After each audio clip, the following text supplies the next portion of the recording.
For most of modern history, retirement has been sold as a simple idea. Work hard for 40 years, save some money, then finally, stop. Wake up without an alarm. Drink coffee slowly. Live off the money you saved. But there's a quiet problem hiding behind this dream. Most people have absolutely no idea how much money retirement actually requires. Ask 10 people, and you'll hear 10 wildly different numbers. 500,000, a million, 2 million. Some people believe government pensions will handle it. Others assume investments will magically grow forever, and many simply hope things will work out. But the truth is less comfortable. Retirement isn't a moment, it's a financial system, and if you misunderstand how that system works, your money can disappear much faster than you think. Because retirement isn't just about how much you save. It's about how long your savings must survive. And that is where the math starts getting uncomfortable. To understand why, we need to look at something strange about modern life. People are living much longer than the financial system expected. 100 years ago, retirement barely existed. Most people worked until their bodies failed. Life expectancy in many countries was under 50. But over the last century, medicine improved. Living standards improved. Technology improved. Now people routinely live into their 80s, sometimes their 90s, which creates a new problem that previous generations never had to face. Your savings might need to support you for 30 years. Think about that for a second. 30 years of food, housing, healthcare, transportation, and everyday living expenses. Without a paycheck. That means retirement is essentially a 30-year financial experiment. And experiments are unpredictable. Some people retire at 65 and live to 75. Others live to 95. That difference quietly triples the amount of money required, which means retirement planning involves one variable nobody can control. How long you live. Too little money, and you run out before life ends.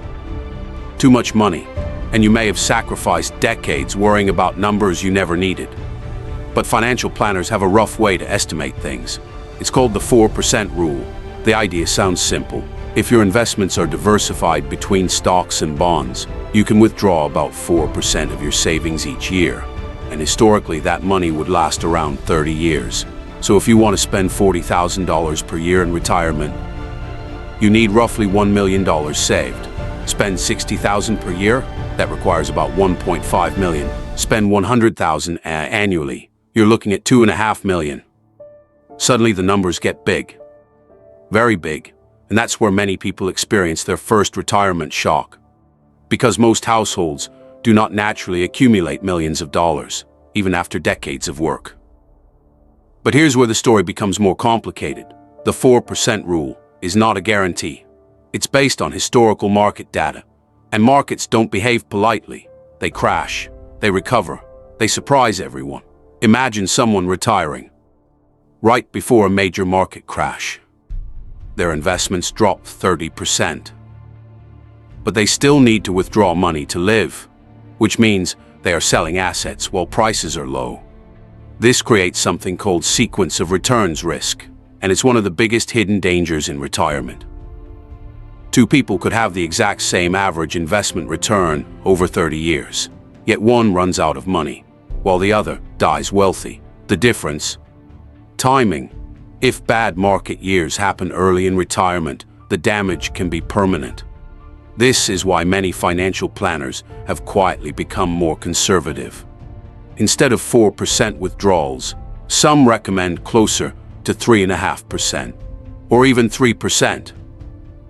That may sound like a tiny change, but it dramatically increases the amount of money needed. At 3% withdrawals, your savings need to be about 33 times your yearly spending. Spend $60,000 per year. Now you might need $2 million instead of 1.5. And we haven't even talked about inflation yet. Inflation is the slow erosion of money's value. It doesn't crash dramatically like the stock market. It quietly eats purchasing power year after year. $1 today might only buy half as much in 20 years.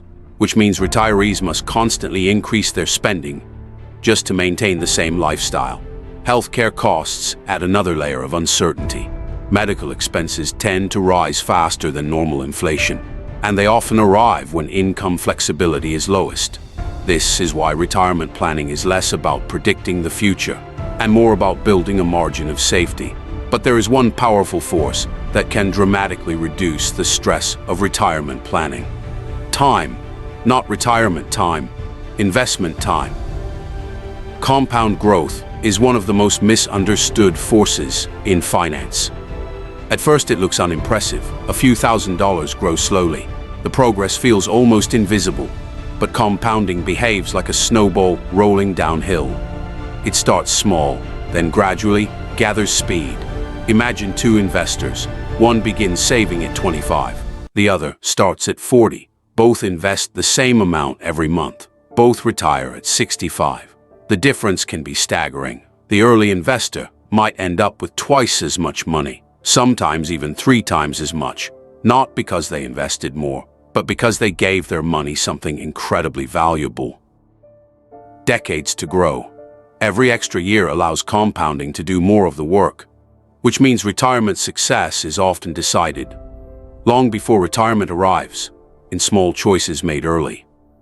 Saving consistently, avoiding unnecessary debt, investing regularly, and allowing time to amplify those decisions. But there's another twist to this story. The traditional idea of retirement may be quietly disappearing. The old model assumes something very specific. You work full-time until a certain age. Then income suddenly drops to zero. Savings take over completely. But many people are now choosing a different path. Gradual retirement, consulting, freelance work, part-time projects, even modest income streams can dramatically reduce the pressure on retirement savings. Someone earning just $1,000 per month during retirement could reduce their required savings by hundreds of thousands, which reveals a strange irony. Many retirees who feared running out of money eventually return to work voluntarily, not because they must, but because complete inactivity becomes surprisingly boring. Work provides structure, purpose, social interaction, and sometimes even enjoyment, which raises a deeper question about retirement itself. Maybe retirement isn't meant to be a permanent vacation. Maybe it's simply the freedom to choose how you spend your time, and that idea changes the entire equation. Instead of asking one rigid question, how much money do I need to retire? A more useful question might be, how much freedom do I want over my time? Because the number required to fully stop working may be enormous, but the number required to gain flexibility might be far smaller. Yet the uncomfortable math still remains. If someone wants to fully retire today and maintain a middle-class lifestyle for 30 years, they will likely need somewhere between $1 and $3 million, depending on spending, markets, inflation, and lifespan, which explains why retirement planning has become one of the biggest financial challenges of modern life. People are living longer, healthcare is becoming more expensive, pension systems are under pressure, and investment markets are unpredictable, all while individuals carry more responsibility for their own financial future than ever before. So when someone casually asks, how much money do I need to retire? The honest answer is both simple and unsettling. More than most people expect, and far less predictable than anyone would like. Because retirement is not a finish line. It's a decades-long balancing act between spending, growth, and uncertainty. And the real risk isn't just running out of money, it's misunderstanding the system until it's too late. Which leads to one final question that almost nobody likes to ask. If people continue living longer, and financial systems continue shifting more responsibility onto individuals, will retirement remain a normal stage of life?